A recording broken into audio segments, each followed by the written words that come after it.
Livro Anne de Green Gables, capítulo 1. A senhora Rachel Lynde se surpreende.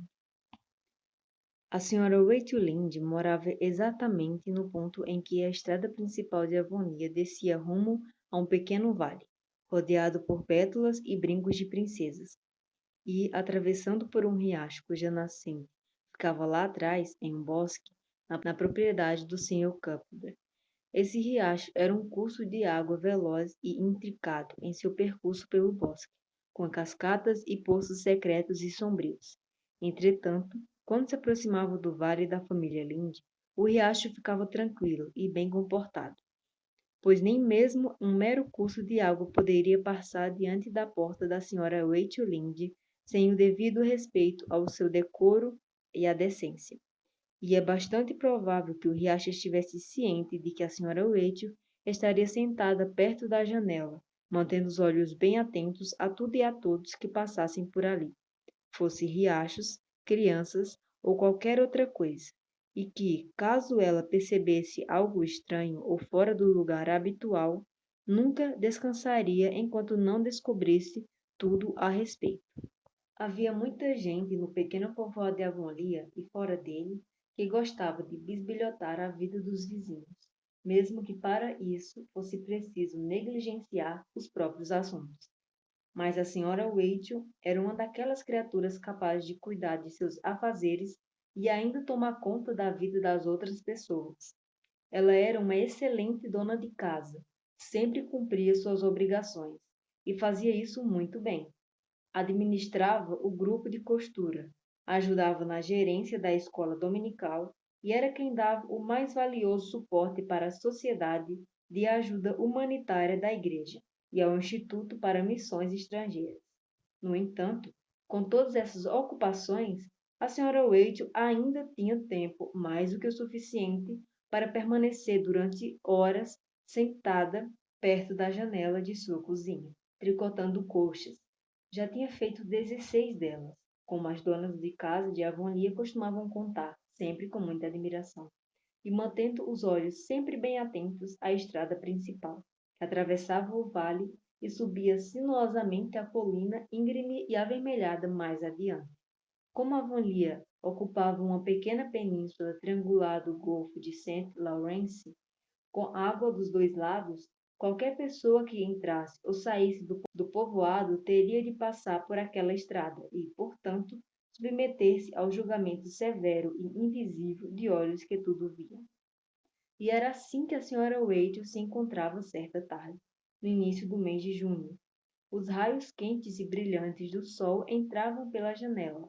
O pomar na encosta abaixo da casa estava coberto de flores brancas e cor-de-rosa, sobre as quais voavam e zumbiam muitas abelhas.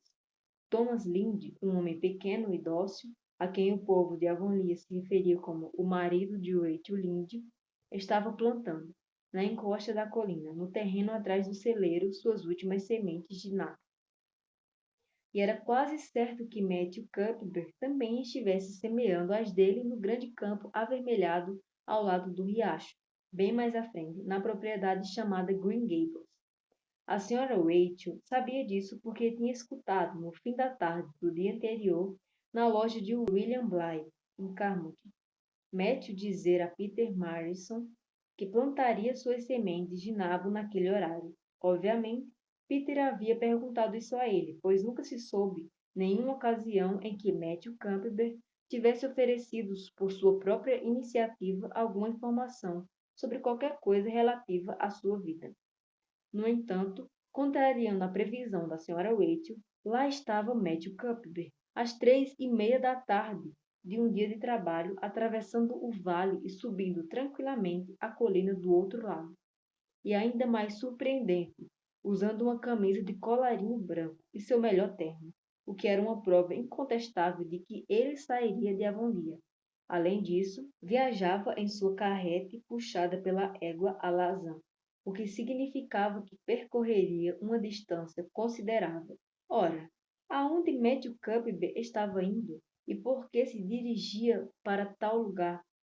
Caso se tratasse de qualquer outro homem em Avonlea, a senhora Rachel teria hábil e rapidamente chegado a uma ótima dedução que responderia plenamente a essas duas perguntas. No entanto, era tão raro Matthew sair de Green Gables que, sem dúvida nenhuma, ele estava fazendo aquilo por alguma razão realmente importante e extraordinária. Ele era o homem mais tímido que já existiu no povoado e odiava ter de ficar entre estranhos ou ir a qualquer lugar em que precisasse conversar. Portanto, ver Matthew Campbell elegantemente vestido, trajando o colarinho branco e guiando a charrete era algo que não acontecia com frequência.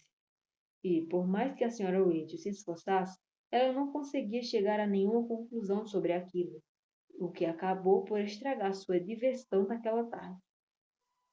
Vou a Green Gables depois do chá. Preciso descobrir, com a ajuda de Marilla, onde ele foi e por que motivo. A digna senhora finalmente decidiu. Geralmente, ele não vai à cidade nessa época do ano e nunca visita ninguém. Se estivesse precisando de mais semente de nada, não teria se vestido tão bem nem sairia na charrete só para buscar mais. Mas também não estava indo rápido o suficiente para alguém supor que pretendia procurar um médico. De fato, alguma coisa deve ter acontecido a partir da noite passada para fazer com que ele saísse daquele jeito. Estou muito mesmo intrigada. Esta é a verdade. Não vou ter um minuto de paz e sossego enquanto não souber o que levou Matthew Cuthbert a sair assim de agonia hoje. Então, conforme havia planejado, a senhora Wade partiu depois do chá. Não precisava ir muito longe. A casa onde os irmãos Cuthbert moravam, construída sobre uma área irregular e cercada por um pomar, ficava a menos de 500 metros acima do vale da família Linde. No entanto, é preciso admitir que uma longa alameda deixava o caminho bem mais longo. Quando estabelecera sua propriedade, o pai de Matthew Cuthbert, tão tímido e calado quanto o filho, tinha construído a residência o mais longe possível de seus vizinhos, sem, no entanto, invadir o bosque. Green Gables foi construída na extremidade mais distante da área aberta e sempre permaneceu ali, quase invisível para quem estivesse na estrada principal, ao longo do qual todas as outras casas de Avonlea estavam tão socialmente situadas. Na opinião da senhora Rachel Lynde, viver naquele local afastado não era, de maneira nenhuma, viver. Isso é apenas ficar, essa é a verdade. Ela disse para si mesma, enquanto caminhava pela antiga alameda, coberta de relva e ladeada por arbustos de rosas silvestres. Não é de admirar que Matthew e Marilla sejam ambos meio esquisitos, morando sozinhos aqui atrás. Árvores não são boa companhia, porém, se fossem, eles certamente estariam muito bem acompanhados. Não, eu prefiro ver pessoas, mas sem dúvida eles parecem suficientemente satisfeitos. Acho que estão acostumados a isso. O ser humano pode se habituar a tudo, até mesmo a ser enforcado, como diz aquele provérbio sobre os irlandeses. Nesse momento, a senhora Wade saiu da alameda e entrou no quintal atrás de Green Gables. Era uma área muito verde, limpa e bem cuidada, com grandes e respeitáveis salgueiros de um lado e imponentes álamos negros do outro. Não havia sequer um pedaço de galho seco ou uma pedra fora do lugar, pois se houvesse, a senhora Rachel certamente teria visto. Particularmente, ela achava que Marilla Cuthbert varria aquele quintal tão frequentemente quanto varria sua casa, pois estava claro que seria possível comer uma refeição colocada diretamente sobre aquele chão, sem, contudo, ingerir nenhuma sujeira. Educadamente, a senhora Wade deu uma batida rápida na porta e entrou quando Marilla autorizou. A cozinha de Green Gables era um cômodo alegre, ou pelo menos seria, se não fosse tão dolorosamente limpo, a ponto de ter uma aparência similar à de um lugar que nunca tinha sido usado. As duas janelas davam vista para o leste e para o oeste, respectivamente. Através da que mostrava o oeste, pela qual era possível ver o quintal, entrava um feixe de luz suave do sol de junho. Já pela do leste, podiam ser avistadas as flores brancas das cerejeiras do pomar à esquerda, e mais adiante, bétulas delgadas nas margens do riacho, que atravessava o vale verdejante e coberto por um emaranhado de videiras. Era perto dessa janela que Marilla Cuthbert se sentava, o que raramente acontecia, pois estava sempre ligeiramente desconfiada dos raios de sol, que lhe pareciam demasiadamente dançantes e irresponsáveis. em um mundo em que deveria ser levado bem mais a sério. Entretanto, naquele momento, lá estava ela, sentada, tricotando. A mesa, que ficava atrás de onde Marilla se encontrava, já estava posta para o jantar. E antes de fechar completamente a porta, a senhora Waite já tinha feito uma nota mental de tudo o que estava sobre ela. Havia 3 pratos distribuídos, indicando que sua vizinha esperava que alguém viesse com Matthew Cuthbert para a refeição. Porém, era um prato de uso diário, e havia sobre a mesa apenas geleia de maçã silvestre e um só tipo de bolo. Portanto, a pessoa esperada não era ninguém especial. Então, por que Matthew usava colarinho branco e saiu em sua charrete puxada pela égua alazã? A senhora Waite já estava ficando tonta com esse enigma incomum na pacata e nada misteriosa Green Gables. Boa tarde, Waite. Marilla falou imediatamente. A tarde está realmente bonita hoje, não acha? Não quer se sentar? Como vai sua família? Algo que, por falta de outro nome, poderia ser chamado de amizade, existia e sempre havia existido entre Marilla Cuthbert e a senhora Rachel, apesar, ou talvez por causa, de suas diferenças. Marilla era uma mulher alta e magra, com muitos ângulos e nenhuma curva. Seu cabelo escuro apresentava algumas mechas grisalhas e estava sempre penteado, formando um pequeno coque atrás da cabeça, preso muito firmemente por 2 grampos de metal. Parecia uma mulher pouco experiente e muito rígida, o que ela realmente era. Entretanto, havia, às vezes, uma expressão em sua boca que se tivesse sido um pouco mais praticada, poderia ser indicativa de algum senso de humor. Estamos muito bem, a senhora Waite respondeu. Mas, quando vi Matthew sair hoje, tive receio de que você não estivesse bem. Pensei que talvez estivesse indo ir buscar um médico. Os lábios de Marilla se contraíram, demonstrando que ela já esperava por aquela pergunta. Ela sabia que a senhora Waite ouviria, pois a visão de Matthew partindo daquela maneira tão inexplicável seria estímulo demais para a curiosidade da sua vizinha. Oh, não, estou perfeitamente bem. Embora tenha tido uma dor de cabeça bastante desagradável ontem, disse. Matthew foi a Bridge Hive. Vamos adotar um garoto de um orfanato em Nova Escócia. E ele vem no trem de hoje à tarde.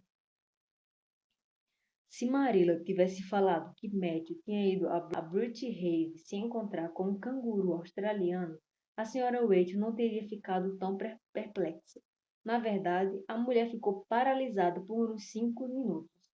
Embora fosse absolutamente impensável que Marilla estivesse zombando dela.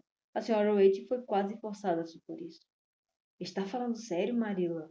Perguntou, assim que sua voz retornou. Sim, claro.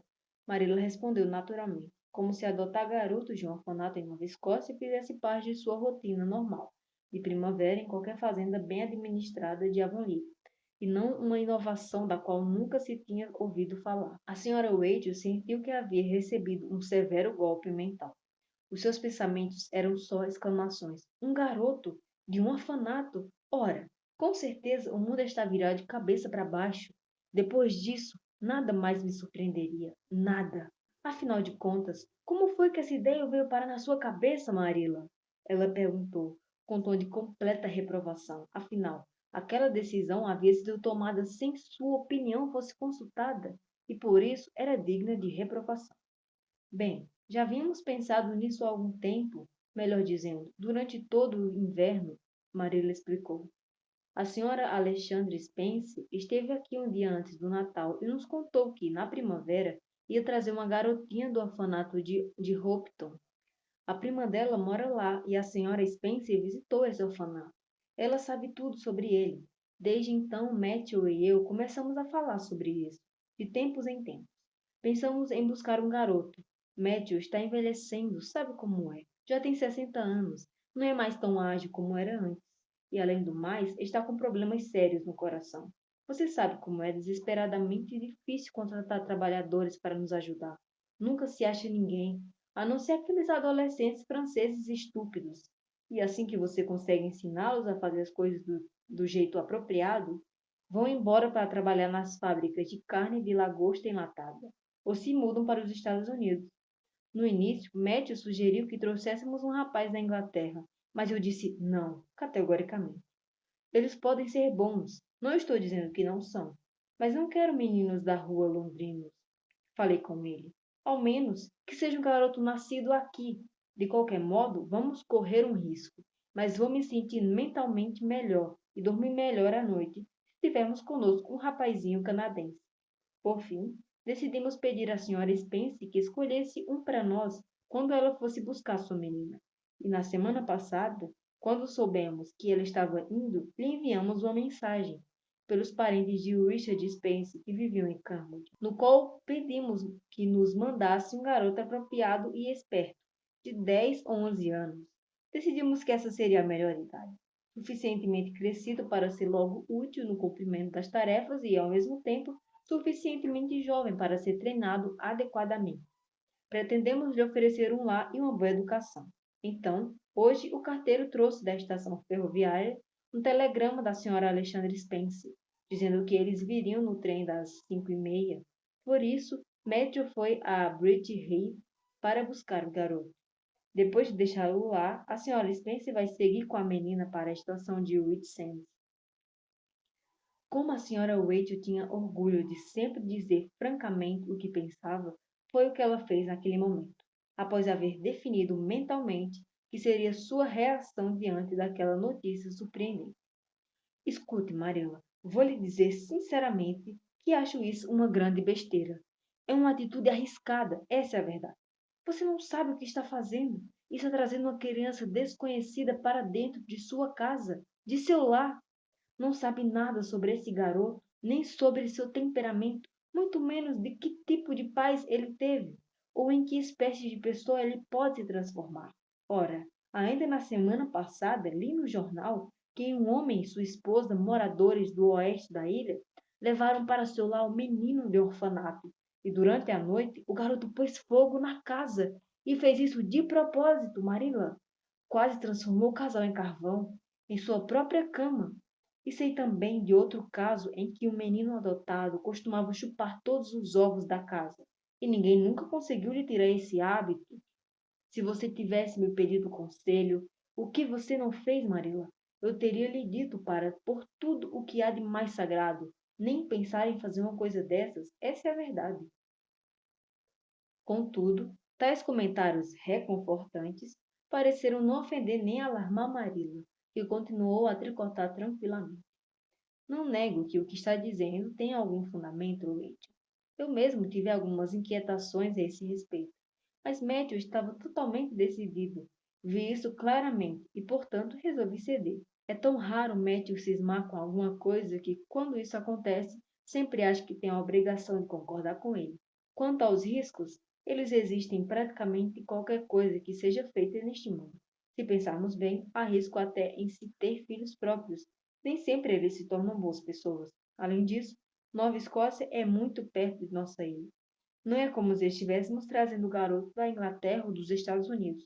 Portanto, ele não pode ser muito diferente de nós mesmos. Bem, espero que tudo dê certo, disse a senhora Wade, com um tom de voz que mostrava claramente sua tristeza dúvida. Mas não diga que não avisei, caso o menino incendeie Green Gables ou jogue veneno no poço. Ouvi contar uma história que aconteceu em New Brunswick, onde uma criança de um orfanato fez isso e toda a família morreu, e com muito sofrimento, só que nesse caso era uma menina. Ora, não estamos trazendo uma menina, Marilla afirmou, como se envenenar poços fosse um comportamento exclusivamente feminino, e por isso não fosse necessário temer que o menino fizesse isso. Eu jamais pensaria em trazer uma garota para criarmos. Acho até admirável a senhora Alexandre Spencer fazer isso, mas pensando bem, ela não hesitaria em adotar até um orfanato inteiro, se pusesse essa ideia na sua cabeça. A senhora Waite gostaria de permanecer ali até Matthew voltar com seu órfão importado, mas ao concluir que ainda teria de esperar umas 2 horas, decidiu subir à rua para contar a novidade ao Sr. Bell, o superintendente. Certamente isso causaria uma sensação sem precedentes no povoado, e a senhora Waite realmente adorava causar sensação. Sendo assim, foi embora, deixando Marilla um tanto aliviada, pois havia sentido suas dúvidas e medos renascerem por influência do pessimismo da vizinha. Por tudo o que há neste mundo, a senhora Waite murmurou, quando já se sentia em segurança na alameda. Parece até que estou sonhando. Ora, tenho é pena desse pobre garoto, muita pena. Marilla e Matthew não sabem nada sobre crianças e esperam que ele seja mais sábio e mais equilibrado do que seu próprio avô, se é que ele algum dia teve um avô, o que é duvidável. De qualquer modo, acho esquisito imaginar uma criança em Green Gables. Nunca houve nenhuma nesse lugar. Matt e Maria já eram crescidos quando a casa nova foi construída. Se é que algum dia eles foram crianças. O que também é difícil acreditar ao olharmos para eles. Não queria estar no lugar desse órfão por nada. Oh, tenho muita pena dessa criança. Essa é a verdade. Foi isso que a senhora Rachel falou, no fundo do seu coração, para os arbustos de rosas silvestres. Mas se ela pudesse ter visto a criança que esperava pacientemente na estação ferroviária de Brewster Hill, naquele exato momento, sua piedade seria ainda maior e mais profunda.